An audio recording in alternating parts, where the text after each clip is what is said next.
Une jolie carte postale de vacances pour terminer. Regardez, ça fait rêver, de l'eau turquoise. On vous emmène à la rencontre des requins-baleines de Madagascar. C'est l'un des rares endroits au monde où il est possible de les approcher très près, nager quelques instants à côté du plus grand poisson au monde avec un certain sang-froid, mais pas de panique. C'est un requin inoffensif, promis. Marc de Chalvon avec Sylvain Barral et Antoine Husser. Au soleil couchant ou à la lumière du petit matin, Nosy-Be, connu pour ses plages de sable fin et ses paysages de cartes postales. La destination la plus touristique de Madagascar se distingue également par la richesse unique de ses fonds marins. Avec ses tortues vertes par milliers, le balai féerique de ses rémobulas et évidemment la silhouette massive de ses requins-baleines. Ils règnent ici en maîtres.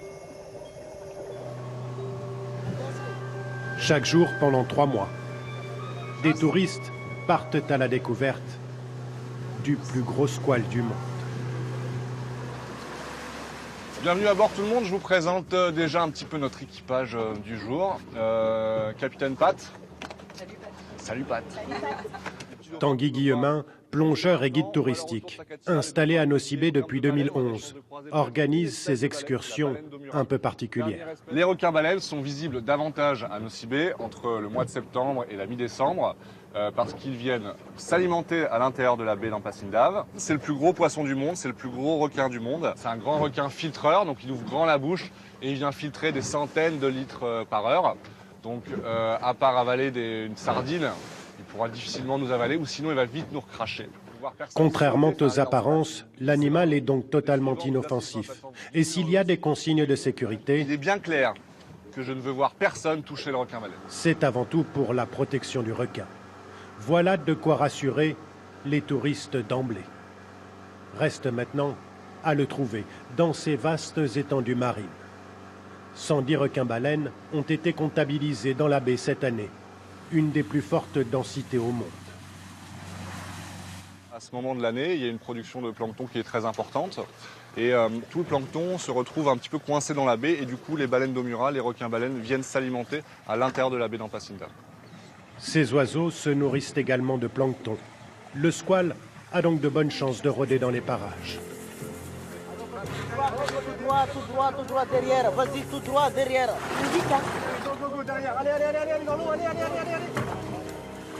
Il faut faire vite, car le moment est furtif. Sa silhouette apparaît à quelques centimètres à peine. Impressionnant. Il peut faire jusqu'à 9 mètres de long.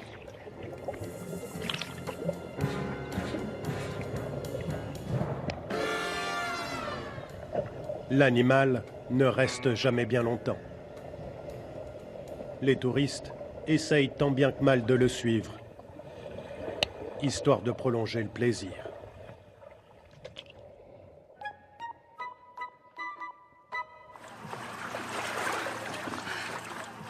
Je suis tombée sur lui.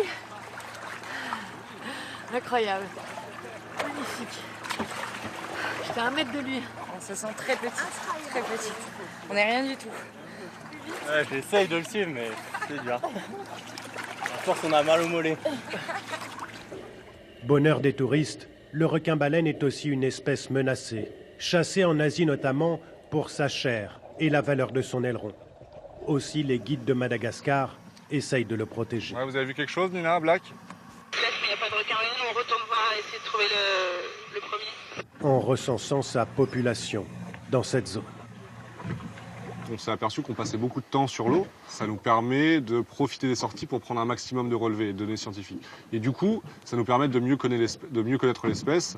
Et il faut absolument qu'on la connaisse mieux et qu'on connaisse mieux ses déplacements sur Madagascar pour pouvoir contribuer à une protection du requin-baleine. Car cet animal est aussi largement méconnu.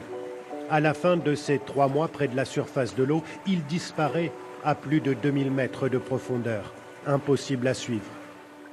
Nosy-Be est un des rares endroits pour l'apercevoir.